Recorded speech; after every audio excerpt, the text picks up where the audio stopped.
Hello everybody. I thought I'd do a little follow-up episode, a little Labyrinth, talking about one move that I did in around the minute and a half towards the ending mark of Blue and Green.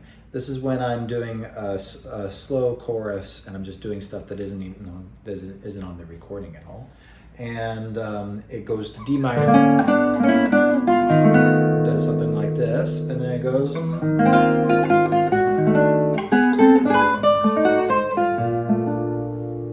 So that is what's happening there. Is it's in the chart where it says D minor 6, and then it says to play D flat 7, and then C minor to F, and then D flat 7 being the tritone for G. So really it's like it's going. So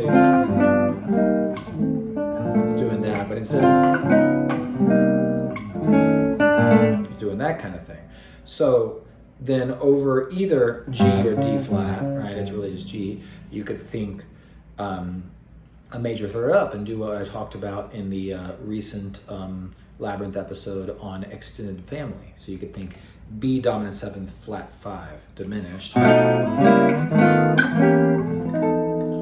F dominant 7th flat 5 diminished, which would be a third up from the tritone from D flat. I found myself thinking F just because I was thinking D flat, because that's what's in the chart.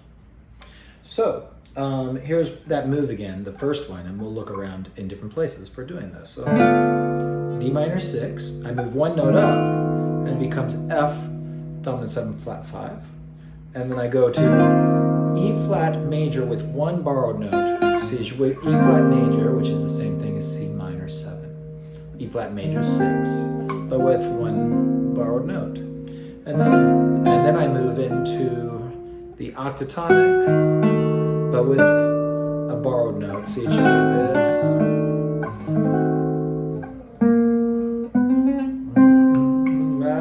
What am I trying to do?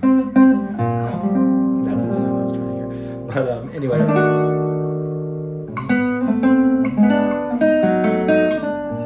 It's just octatonic, and I have an episode about that. So I'm borrowing a note. And I'm going to move this around, but I'm going to do the same things every time. So the borrowed note on E flat major 6 is the 2 instead of the 3. So I'm going to borrow that wherever I go.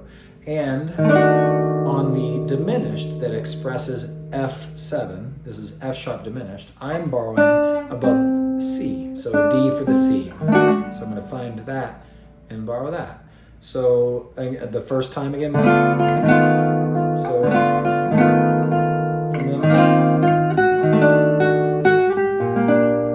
the sound of that. So let's move it up one. So now I'll do D minor 6 here, F7, so that's all, and this is expressing, and then I'm going to go, here's my borrowed note on E flat major 6. This is the scale degree 2 instead of 3, so it goes, and then I have to find the diminished. Oh, and there it is, borrowing that D instead of the C. So I'll just play that and not talk over it.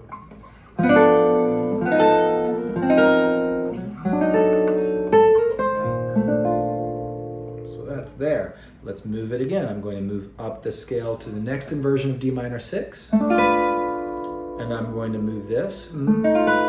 So this is F dominant 7 flat 5, or B dominant 7 flat 5, if you prefer thinking of it that way. And then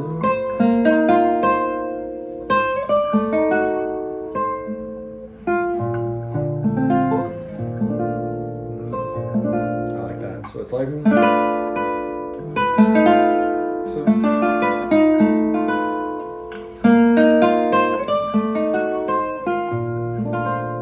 really pretty. So that's D minor 6 to F dominant 7 flat 5, and then I move up 2 notes so it becomes E flat major 6 with the borrowed note. It should be this, but instead it's borrowing the 2 instead of the 3, and then all right, and then let's do another D minor 6 away up here, and then there's F or B dominant 7 flat 5.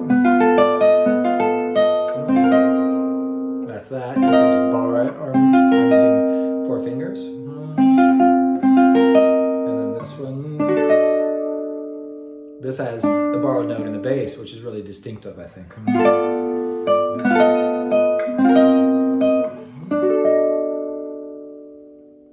Right? And then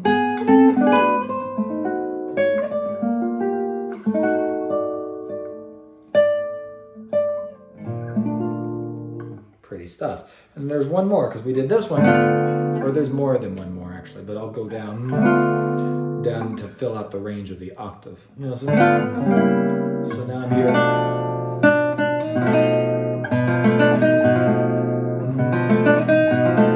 So that's D minor 6 moving to F7 flat 5. And then we have to go, this is the borrowing, right? Because it should be that. So I go,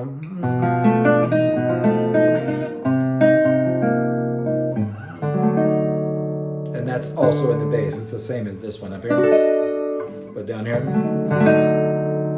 So we go, so that is.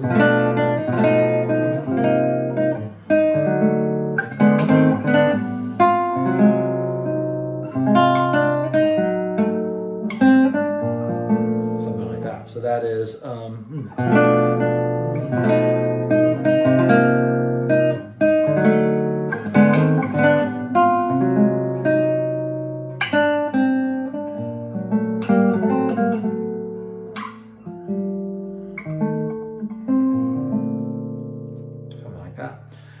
You can keep going on down. You can go to the lower strings, which is probably going to be weaker for me, maybe. Let's see. So that's. So now got one more down here. So this is D minor 6, and this is where things get tricky for me. Now, okay. So this is F dominant 7th, flat 5. Now I need to go to that, this. Ooh, that's neat. So that is, I'll do all this again because I think I need to. So we went, and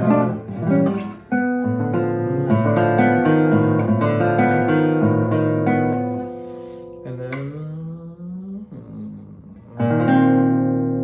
yeah, that's fun. And we gotta go. Now we have to find the diminished that expresses, and I'm going to borrow the C. So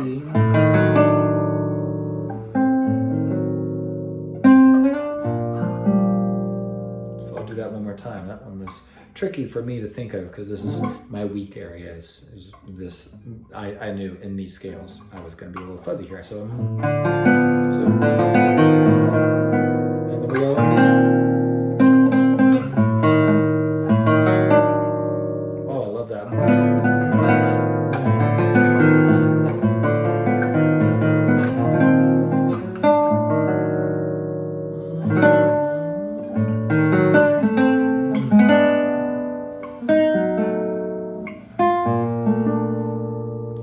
Pretty stuff.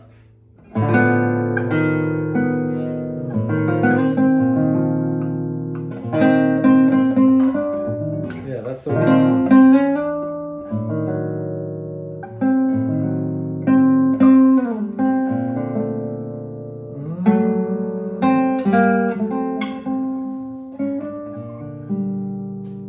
Pretty stuff. So that is just that move, and that is. Yeah, around the 1 minute and 30 seconds towards the ending is when I do a little a chorus at the slow tempo, and I'm just kind of trying out other moves. So I hope that you found that to be fun to do. This is the way Barry teaches us to do stuff. We take a sound that we like, and so I was really looking at it, and I wasn't thinking when I did it. It was from my practicing and looking at stuff, and then I looked at it and was like, well, what is that? And it was like, right? And then it was, and I was just looking at that part and I was like, oh, how neat. And you know, that. And I thought, well, let's look at that elsewhere, and we push it around and find other places. And that's one thing I love about Barry's teachings is it gives us this method for exploring and being thorough and finding all kinds of options that we might not just find with only our ears or with just just practicing and hoping to discover, you can like really methodically. It's very philosophical in a way. Okay, so thanks for joining me, and there'll be more to come. Just a little follow-up lesson. Keep practicing. I'll talk to you soon.